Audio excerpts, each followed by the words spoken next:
بسم اللہ الرحمن الرحیم۔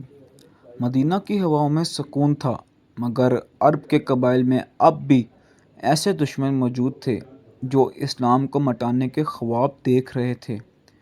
انہی میں سے ایک قبیلہ تھا بنی مستلق، جو خزاعہ کی ایک شاخ تھا۔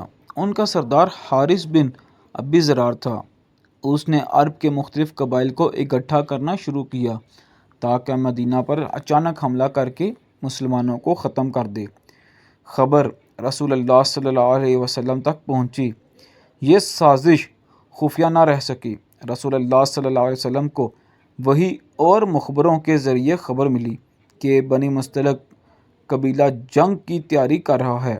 آپ صلی اللہ علیہ وسلم نے فیصلہ فرمایا، ہم انتظار نہیں کریں گے کہ وہ مدینہ پر حملہ کریں، بلکہ ہم خود ان کا مقابلہ ان کے ٹھکانے پر جا کر کریں گے۔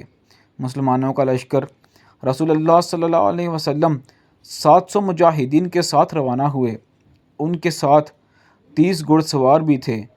لشکر میں بڑے بڑے صحابہ رضی اللہ تعالیٰ عنہم موجود تھے۔ حضرت ابو بکر رضی اللہ تعالیٰ عنہ، عمر رضی اللہ تعالیٰ عنہ، علی رضی اللہ تعالیٰ عنہ اور دیگر جان باز۔ منافقین کا سردار عبداللہ بن ابی بھی اس سفر میں شامل تھا تاکہ اپنی سازشیں جاری رکھ سکے۔ قافلہ مدینہ سے نکلا اور کئی دن کے سفر کے بعد ایک چشمے پر پہنچا جسے مرسی کہا جاتا تھا۔ یہ وہی مقام تھا جہاں بنی مستلق کا قبیلہ پانی پینے آتا تھا۔ مرکہ مرسی۔ جب بنی مستلق کو مسلمانوں کی آمد کی خبر ملی تو انہوں نے مقابلے کے لیے صف بندی کر لی۔ ان کا سردار حارث بن ابی ضرار خود لشکر کی قیادت کر رہا تھا۔ میدان میں دونوں لشکر آمنے سامنے آئے۔ آغاز میں سخت لڑائی ہوئی، لیکن جلد ہی مسلمانوں کا جوش اور ایمان غالب آ گیا۔ بنی مستلق کے کئی افراد مارے گئے، باقی بھاگ نکلے۔ ان کا سردار بھی گرفتار ہو گیا۔ قیدی اور مال غنیمت۔ اس جنگ میں مسلمانوں کو بڑی کامیابی ملی۔ بنی مستلق کے بہت سے لوگ قید میں آئے۔ ان کے مال و اسباب بھی مسلمانوں کے ہاتھ لگے۔ انہی قیدیوں میں سردار کی بیٹی جویریہ بنت الحارث بھی تھی۔ وہ قیدی بنی اور بعد میں رسول اللہ صلی اللہ علیہ وسلم کے نکاح میں آ گئیں۔ جب صحابہ رضی اللہ تعالیٰ عنہ نے یہ دیکھا کہ جویریہ رسول اللہ صلی اللہ علیہ وسلم کی اہلیہ ہیں تو انہوں نے بنی مستلق کے تمام قیدیوں کو آزاد کر دیا۔ یوں پورا قبیلہ اسلام کی طرف مائل ہو گیا۔ اندرونی فتنے۔ اس غزوہ میں ایک اور اہم واقعہ پیش آیا۔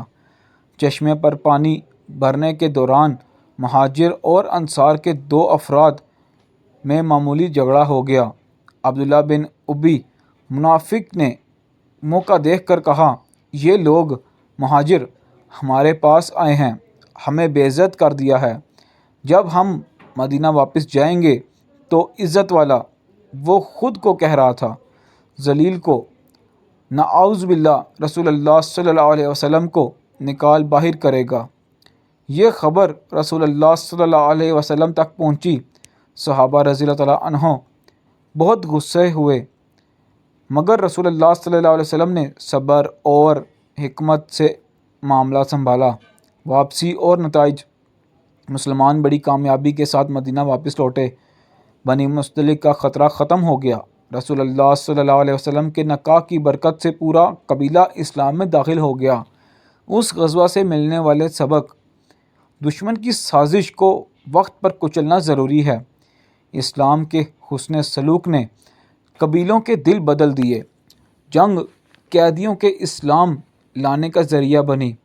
منافقین ہمیشہ موقع پرستی کرتے ہیں، مگر حکمت اور صبر سے ان کی سازش ناکام بنائی جا سکتی ہے۔